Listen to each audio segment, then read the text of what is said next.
Hello again, baseball lovers. Jason coming to you with a new episode of the Romantic About Baseball podcast. And I am joined by several of my best buddies here to talk some ball. I've got the illustrious Bruce Sart with us. I've got the amazing Michael Simpson, part of the 9521 podcast. And Kermit the Frog, Josh Kermie, is joining us, and he is still trying to process all things Tarek Skubal. So we've got a good lineup tonight to just talk some ball. We don't have a big agenda, and as you can see, if you're watching us, you can see that some of us, myself included, are doing this on the fly in our car. So please bear with us as we have an exciting episode here. So, guys, welcome. I appreciate you coming on, and as we get closer and closer to the start of the 2026 baseball season, we've actually had pitchers and catchers. And as we record this, there, I believe tomorrow is some actual live spring training games. I know for sure there's some Saturday. So we're almost there, guys. WBC is coming up as well, and a lot to talk about. So I really want to kick it off with some talk about something that not many people like to talk about, particularly Braves fans, and that is injuries. And particular pitcher injuries. And this is something I think we touched on last year, Bruce, you, I, and You did. Nico. But, where are we going with the pitcher injuries? And if you were a GM right now, do you sign long-term contracts with even great pitchers like Tarek Skubal? You're just waiting for an elbow injury and a Tommy John surgery and for them to miss a season. And, where are we at with this? And is baseball, me and Michael discussed this briefly on our last 9521 Braves podcast. Are we headed for somewhere where the baseball has to limit velocity? And is that even possible? And let's let Bruce, the veteran, who did a great job of pinch hitting for me on the 9521. It'll never happen again because I'm sure Braves fans don't want Phillies fans running the podcast. But Bruce, give us your thoughts on the state of pitching injuries in Major League Baseball. Well, Jason, I think you hit on an important point, and it is velocity, but it's as much about max effort as it is about velocity. I remember back in 95, or no, 93, when I was pitching at Temple, we had a guy who was like 5'7", lefty, and the guy just walked out there and he just looked like he was out there having a Coke and a smile and throwing 98. Like no effort at all. And the kid was just absolutely electric on the mound. But we're watching these guys right now in spring training at 100% effort, and they're tossing. I mean, the younger guys, the older guys tend to be a little smarter than that, at least right now. But the torque that they put on their arms and specifically their elbows, and the stress on the shoulders, and as it pulls all the way through, it's just a matter of time until they get hurt in one way or another. Yes, the Tommy John stuff is very prevalent in the last, say, five years. It's skyrocketed because we have guys out there just pumping gas and giving everything they have. The way I see it, though, is it's very much like that old Braves commercial, or it wasn't a Braves commercial. I don't remember what it was for now, and that tells us it's not a very good commercial, does it? But chicks dig the long ball commercial with your fun Braves pitchers. But Nike, that's the truth. Yeah, was it a Nike one, Josh? Yeah. Yeah, I mean, I have no idea. I just know there were good-looking women in it and a couple of my favorite pitchers, and that's all I knew go on. But the reality is, the fans like the high energy, high octane action in the moment. And when you're standing in the stands in the ninth inning on your feet, and there's 2 outs, and Johan Duran's pumping 103, 104, 103, 104 to get the strikeout, that's exciting. Yeah. But if and it's not ESPN bet anymore, it's Score Bet. I guess Score took over ESPN's betting app. If Score Bet put odds on when Tarek Skubal or Paul Skeens was going to need Tommy John, I would bet on it. Just to bet on when it would. It's almost guaranteed with the torque that they're generating on their bodies. And I love watching Paul Skeens pitch. His balls jump, they move, they pop. But I watch his mechanics, and he's just an injury waiting to happen. That guy, with the way he pulls across his body and comes over, comes here, which gives him the spin and it gives him the movement. But it's just it has to just be a matter of time with it. Yeah, we can't limit these guys. I mean, I don't know of a practical way to do any of No, what do that. you And do? they're I mean, going to get how do paid you do 50 that? million a year anyway. Yeah, you can't. Yeah, And all you have to do is yeah, write in the check and they don't care because as Melky Cabrera proved back when PEDs, who cares? You're getting paid anyway. yeah. I mean, I don't want to question any of these guys' love of the game. I'm sure most of them truly love the game. I mean, a lot of things Skeen says tells you he loves baseball, and but there does have to be an element of, hey, all right, I'm going to go out there and throw my arm off, and I'm taken Mhm. care of. And for the young guys who are trying to make it, they can get a $2 million signing bonus if they can hurl at 98, 99 miles per hour and never pitch in the majors and still be pretty set for life, right? So Well, I mean, if there's an too much 11-year-old incentive for that. can get $2 million from the Phillies, I feel like almost anyone can. Yeah, absolutely. That's a good point, right? So yeah, I mean, I don't know how you start disincentivizing velocity. It has to start at the lower levels, and that's a long term deal. That's not a short term fix. So in the short term, do we expand rosters and have more pitchers on a roster? But then you get then you probably get less talented guys pitching, and I mean, I don't know if there's a good fix for this. Josh, you got any thoughts on this?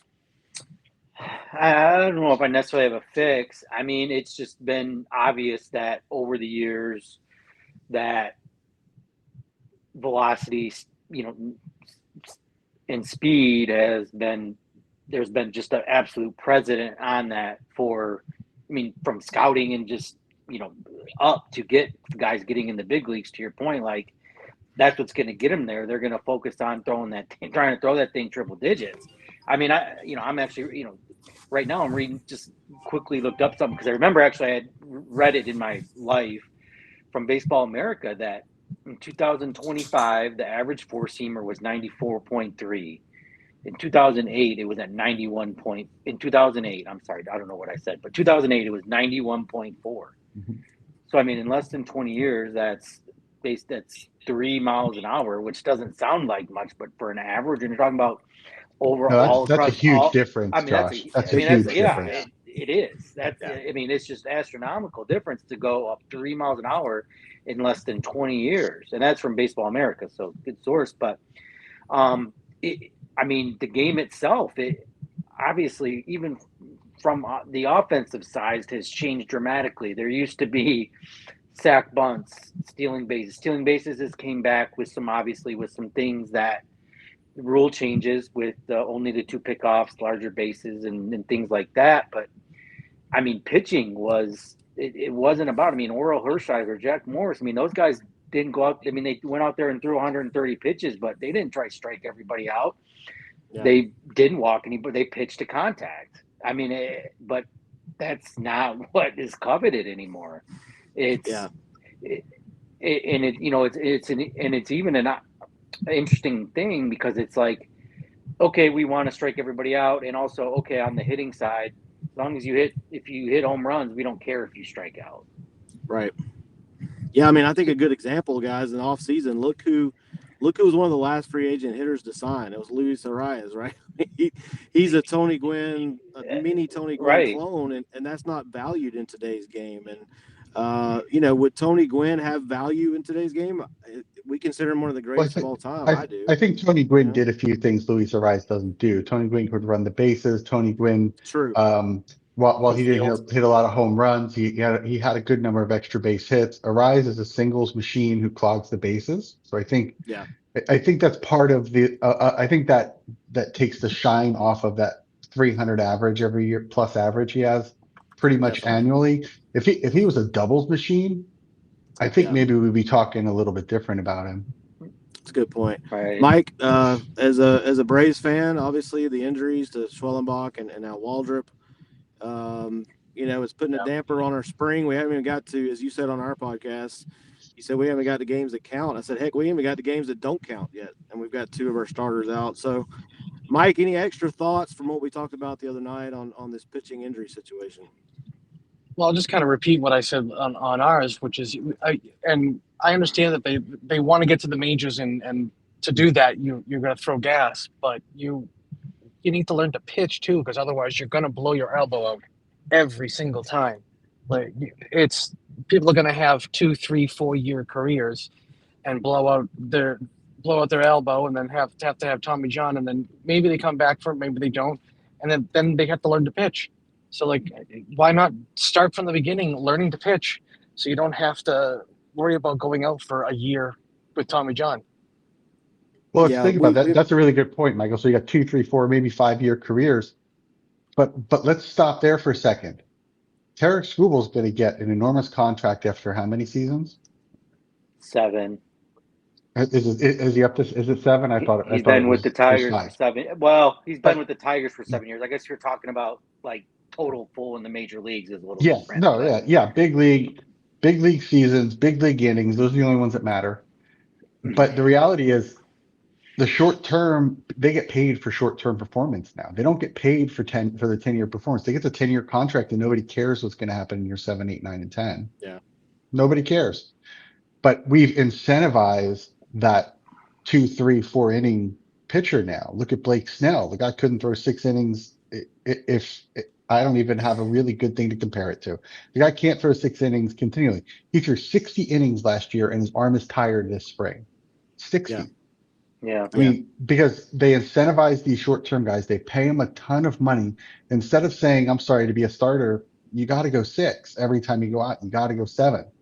If the mindset changed back to that, they'd stop throwing max effort all the time because, Greg Maddux is famously quoted as saying he could throw 98, but he didn't because he didn't have Right. to, and he couldn't do it for 9 innings. So Yeah, that's where the game has to go to shorten this off, to minimize this injury train we're on. But I don't see it because nobody wants it. I think we have a good case study in Atlanta too with Spencer Strider. I mean, that guy was a Mhm. thrower. He was running at 99, 100. He was blowing people away. Of course, he blew out his elbow. You know, it was coming. We all knew it was coming. And he tried to come back last year, and the velocity's not there. And from what we've heard, little bits and pieces coming out of spring, it's not there again. He's going to have to learn how to pitch, and if he can't, he's not going to be successful. And that's another piece of the Braves rotation that's in question. So, That is what it looks like because we've he got hasn't learned how 4. to pitch. Exactly. And we've got 4 pretty smart guys here. Well, 3 and Bruce. 3 now. And uh, I guess we lost Mike there too for a second. Yeah, so we can't come up with a solution right now. Obviously, I don't know what a good solution to this issue is, but baseball is going to reach a point where you're going to have so many of these injuries that something has to be done. And the short-term fix for me, the only thing I can think of is expanding rosters by a couple of spots, have some extra pitchers on the roster, and you're going to start valuing guys like, God forbid I say this name, but as a Braves fan, is Bryce Elder, who pitched 156 innings last year, and he pitches to contact. I don't think his fastball is faster than 93 miles per hour, but he can pitch to contact, and he can get outs. Now, he's going to give up runs as well, but we may be reaching a point with baseball where that's something you value, is some guy that can eat innings like that. All right, we'll move on. Hopefully, Mike will be able to jump back on. Guys, also really, this is fascinating to me. I'm really interested to see how it goes this season. The new ABS system, the ball and strikes. If you saw Chris Sale's comment, he's not going to challenge a pitch. That's the umpire's job. I'm sure he'll let the catcher do it, though. I'm pretty sure about that one. So, guys, I just want to get your thoughts. I'll save mine for last, and we'll start with Josh this time. Josh, your thoughts on the upcoming ABS system and how it's going to affect the game? Yeah, it's obviously been tested at the minor leagues, and we even had it last spring training. So, I mean, you got a little taste of it. Obviously, that's different than high leverage, September and even, October, November baseball. But, I haven't liked some of the new stuff that this wave of new rules that they've done. I like this one. It seems to not affect the play at all. I mean, they write up and it goes right up on the screen. I don't want to take umpires out of the game, but I do think if, a few times out of the game that we can get a bad call changed. I mean, every other sport has done it. And it seems to be a much more efficient and faster of all the other replays that are already in baseball, right? I mean, it instantly comes up on the screen. Yes, it was a strike, or, no, it wasn't. And we're good. I mean, they look up the screen and they're good. So, I mean, as far as, I don't think it's going to ruin time or the flow of the game. at all. And I don't think that they're going to be doing this continually at, a 0-0 pitch in the second inning in June. That's not when they're going to go like this. This is for a lot of crucial calls, either late in the season or in big time games or even in the playoffs when, unfortunately, umps are human. I don't blame them. The job that they have is unbelievably hard. As we just talked about the velocity that they're throwing, we're talking half inches to inches, when a ball's coming at 100 miles an hour and dropping 8 inches. That's pretty wild, right? Yeah. There's going to be some mix, but do I think that this is an efficient way to say, hey, some ones at some really important times can be changed? Yeah, I'm for it. Yeah. Bruce? So we'll start off with some numbers. Roughly 33,000 pitches were thrown last season. And this is coming from, this is coming from StatCast. Roughly 33,000 pitches were thrown. Of those 33,000 pitches that were thrown, it's estimated that umpires got the call right 93% of the time. 93% of the time. That's an A anywhere. Right. Yeah. Yeah. So I think one of the things that we need to dispel is this idea that umpires are terrible at their jobs. They're not. Right. Their job is very hard, as Josh was saying. When I pitched, if you could move like the average MLB, if you had the movement of the average MLB pitcher today, you were the second coming of Cy Young. These balls jump, they dive, they take off. Absolutely ridiculous movement, and part of that's the velocity. We talk about the harder you throw, the more the ball moves. Sure. And all of that is absolutely true. It's a difficult job. I am tired of video gameizing the game on the field. If you're going to use these tools, they've got to get it right 100% of the time, 100% of the time. The rules that exist, and the ABS rules aren't terrible. I read them over, and there's limitations and there's all sorts of things in them. But the rules limit how much they can get it right.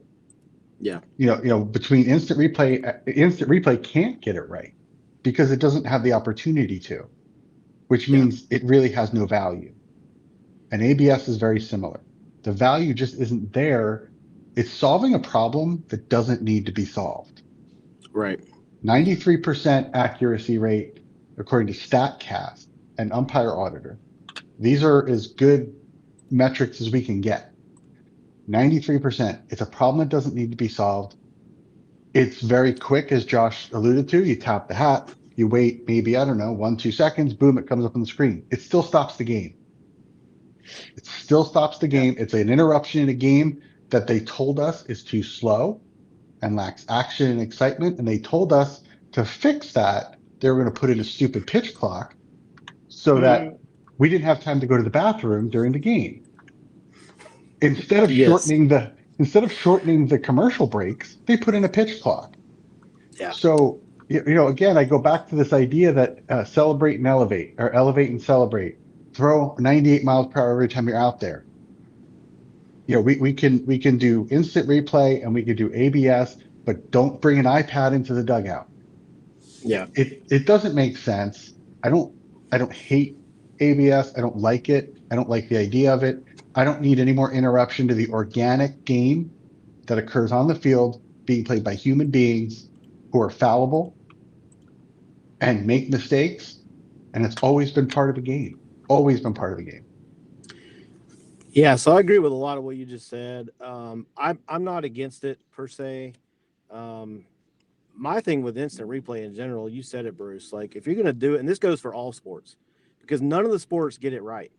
There's the standard of irrefutable evidence is ridiculous because you can see it on the screen, and my definition of irrefutable may be different than your definition of irrefutable. How many times in all sports, football, baseball, whatever, have we seen a call that clearly we thought, oh, this is getting overturned, but lo and behold, they come back and say, no, we didn't have the evidence. My goodness, I'll take beyond a reasonable doubt at this point. And to make the tool useless, they just have to get it wrong once. Yeah, just once. Absolutely. Absolutely. Yeah, and as far as balls and strikes, I'm a red-blooded American. It's my God-given right to criticize umpires. Right? We have that. It's in the Constitution somewhere. It is. It, Is that our it's next the RAB T-shirt, it's Jason? the it's the Right. 69th Amendment, I believe. It's the 69th Amendment.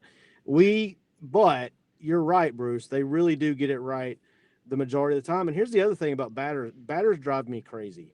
They get a borderline. It's 3-2 or it's 2-2, and they get a borderline strike, and they're trying to get that walk. Hit the ball, swing the bat. They take a pitch. It's borderline, and they're mad when they get called out. Hey man, that's on you. What did little league coaches tell you? Don't go down looking, right? That's right. Swing the bat. And so that drives me crazy. I know there's value in guys that can get on base and take walks, but my gosh, if it's 2-2, 3-2, and it's close, 1-2, you got to swing What the do you bat. do? You choke up the bat and you protect the plate. That's what you do. Absolutely. Nobody does that. Absolutely. Nobody does that anymore. Nobody. Does anybody choke up anymore? Anybody at all? I don't see that. No, Maybe. there is. Who did I see doing it? Was it? Yeah, somebody was doing it. I saw him last year, and I was like, "Oh my goodness, what the heck is going on?" Right. It might have been Harrison Bader. I think it was Harrison Bader late in the season. He sounds like the type. Maybe Bobby Yeah, Witt. Maybe I feel like Bobby Witt might do that here and there. I don't know. maybe. I'd have to watch him closer, but yeah, I don't know. We'll see how it goes. I'm not against it per se. If it does get a couple of calls right, especially like Josh to his point, in key situations, critical situations, I'll take it. And there are some really bad calls by umpires, and there are umpires who are worse than others who are protected by the union, and we all know the names: Angel Hernandez and CB Buckner, that should not be umpires anymore. I know Hernandez is gone, but they should have been gone a long time ago. But they're protected by the union. If baseball would just solve that problem and say, "Hey, look, Yeah. we're gonna take you out if your performance dips below this percentage," Mhm. that would solve the problem without having to do anything else. So we'll see how it goes. It Yeah, should be hold it. You interesting. got to hold these guys to standards. You've got that. Yeah. One, you've got to have standards, and Yes. you can't rely on the umpires union to set those standards. It's got to be an MLB initiative to say, listen, umpires, you guys want to certify your umpires. It's great. You have to perform at this level to be on big league field, just like Yeah. a player. You've got to perform, otherwise you get replaced. Yeah. I mean, that's what it is for us in our jobs, right? We perform or we get replaced. I mean, Yeah. that's how it goes. Like, all right. So I just thought of something too. Let's tie these two things together kind of, because Bruce, you mentioned, the pitch clock, and we were talking about pitcher injuries. And I know that's been a debate. Do you Mhm. think the pitcher injuries are related to the pitch clock? Has that increased the potential for pitcher injuries? I don't have that data in front of me, but I did look at it last season because we had a good year, or not a good year, but we had a whole year's worth of data to look at. And I looked at it last season, and it looked like the injuries were up, but only incrementally. So while Yeah. I would love to be able to grasp that straw and say we'll get rid of it because, Aaron Nola got hurt because of the pitch clock. What I think that like, possibly could have happened to some guys who struggled to adapt, I think maybe they got hurt because, Yeah. as any professional athlete will tell you, they've got their rhythms, they've got their routines, they've got the way they came up through the system that now you're Sure. changing the rules on them and telling them, oh, you can't do it that way anymore. And it's the same for hitters in the box. It's not just pitchers. You're Yeah. changing the flow when you're in the box as well. You can't step out. You can't do this. And I do think that impacted guys, but I also think that these are professionals, they're athletes, and I think most of them adapted as far as that goes. Yeah. I tend to agree with you. Josh, any thoughts there? Yeah, I don't know. As Bruce was just saying, I don't necessarily know that there's that much data to say, oh my, yes, it does, or no, it doesn't. I think that the fact that, they're throwing just so much harder, not only speed wise, but also just, spin, RPM, they obviously track everything, all this data on the pitches. I mean, even that, and then, induced vertical break and all these new things that they're just obsessed with, from the mound, that is really what's causing it, not having to Yeah. throw it That's 5 or 6 that's a seconds. really excellent point, Josh. When I was pitching and I was being competitive, I had no idea what my spin Right, rate was. I right, didn't know what my vertical break was. The right. ball Yeah. moved or it didn't. I mean, I was a middle Yeah. infielder, So I was a middle infielder, but I mean, of course, going up through high school and everything. I mean, but high school kids know that stuff now. They have the track man out 12-year-olds there. know 12-year-olds know that stuff. They Absolutely. got I mean, iPads and cameras all over the place. and I don't have kids of my Absolutely. own, but my best friend's kids are getting older now, and they're playing through little league and all these things, and it's just it's crazy. So I mean, I think that is really more probably, again, I'm not a doctor, everyone, but no med school degree, but Caveat: that we're not yes, doctors. just to make sure no one thinks that that I'm trying Right. to claim I passed, Dr. Josh. they Dr. passed the Josh. That's what we're MCAT. going to call him now. We're Dr. going to call Josh. Dr. Josh But now. I think Dr. Kermit. that is more to do with that than throwing it 5 to 6 seconds earlier, I agree. every 5 days. Spin rate. Bruce, when you said that, I was thinking, like, if I had to explain to my grandfather who taught me the game, and rest in peace.